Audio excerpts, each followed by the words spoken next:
Originally, I wanted to write a book about a girl walking down a road in London over one day, which may or may not have been plagiarised from Ulysses.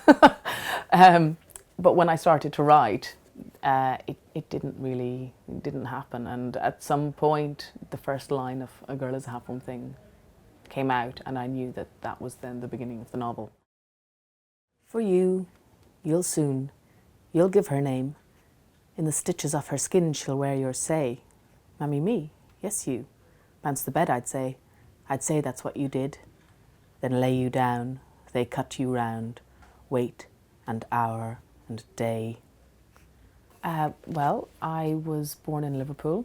My parents were Northern Irish, and I'm one of 4 children, all the rest were boys. I read Country Girls when I was 14, illicitly under the covers when I was at the Gaeltacht learning Irish, and it was a great thrill and it was a great book, and it was the first time I had read a book where the writer was very preoccupied with language, and I was very interested by that and very excited by that, so she was a big influence on me.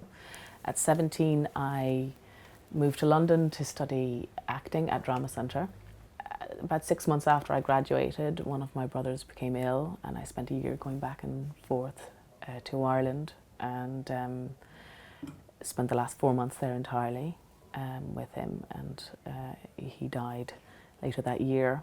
And after that, I spent a summer in Russia, and that was where I started to write seriously. I had been writing all along, but that was the point where I started to really write seriously and work towards a novel. I tend to say that I'm much influenced by Joyce and Beckett and modernism, and Irish modernism particularly, and I think that's the easiest way into it for someone who doesn't know much about the book itself. Certainly Joyce pointed the way for me, and reading Ulysses when I was 25 was the big change for me. I was doing a really dull temp job, and I thought to help cope with it I would read Ulysses, which I hadn't got round to.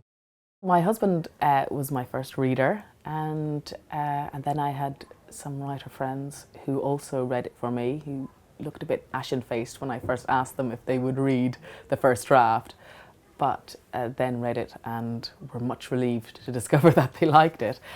But they mostly just said, keep going, keep going, keep going, which was really what I needed at that point, because I had so little confidence in what I was doing that I really just needed someone to say, go on, go on. I mean, I wrote the story in a completely linear way, and I didn't know how the book would end until about 20 pages before the end.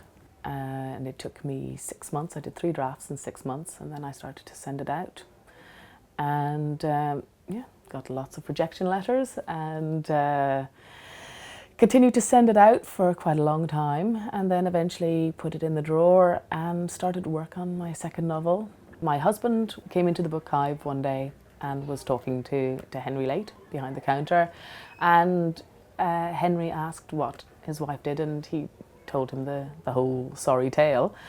At the end of which Henry said, well, you know, some friends and I are thinking of setting up our own press, and do you think she would let us read it?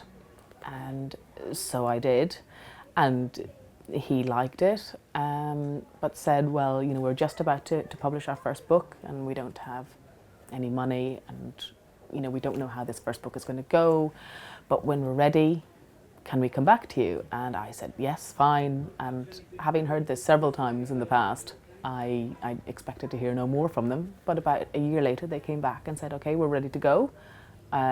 Are you still up for it? And I said yes, and that's how it started.